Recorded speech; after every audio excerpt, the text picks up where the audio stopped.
Assalomu alaykum hurmatli tadbirkorlar. Prezidentimiz qarori asosida bank mijozlari tadbirkorlar o'rtasida navbatdagi uchrashuvimizni boshlaymiz. Kimda qanaqa savollaringiz bo'lsa, bemalol berishlaringiz mumkin. Faqat navbatida.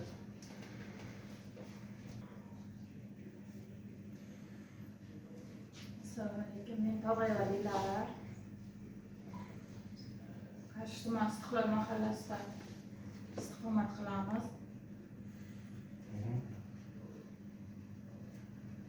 Tadbirkorlik nima faoliyat bilan shug'ullanmoqchisiz? Chorvachilik bilan shug'ullanamiz. Chorvachilik bilan shug'ullanib ko'rgansiz? Ha, Ma'lum bir unga egasiz tushunchaga. ha, shunday. Qancha so'mga kredit kerak bo'ladi sizga? 30 million.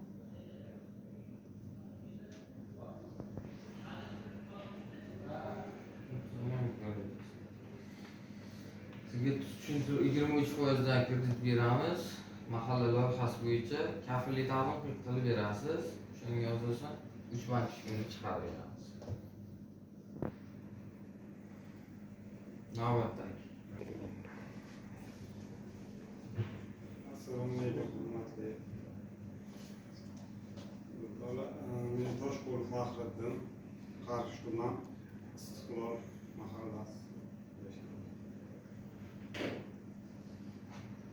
Toshkent istiqbolda yashaysan. Tadbirkorlik qaysi yo'nalish bo'yicha shug'ullanasiz? Chorvachilik.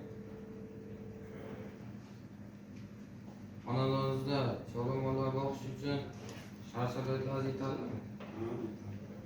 Tushunchaga egasiz. Qancha so'mda chorvachilik uchun kredit berasiz? 30 million. O'zini nomizga olyapsan, 25% ga to'g'ri keladi. Chunki prezidentimiz qarorlari asosida xotin-qizlarga har bir yo'nalish bo'yicha kreditni 2% dan tushirtirib berishga aniqlangan qarorlar chiqarildi. Yigitga aytayman demoqchiman, nima uchun meniki 25%, ayol kishiniki 23% bo'ldi degan gap so'z bo'ladi-da, shuni oldindan aytib qo'yaman. Kafillik ta'lim qilgansiz-a? 3 bank tushkunni ko'rib hal qilib beramiz. Navbatdagi. Assalomu alaykum. Qarshi tuman Qo'chim qishlog'i.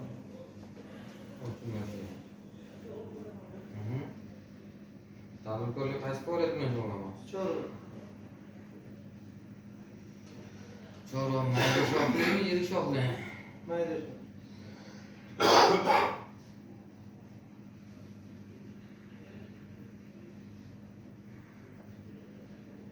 Ism, familiya?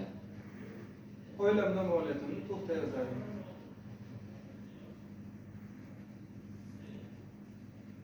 Zarina.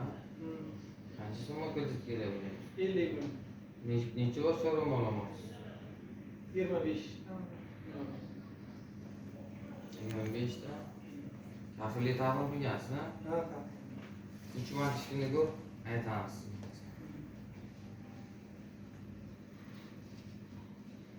Navbatdagi. Ha, bartaraf e'tiboringiz uchun katta rahmat. Hamma ijobiy hal qilib beramiz kredit masalalarimizda. Birgalikda ishlaymiz kelajakda.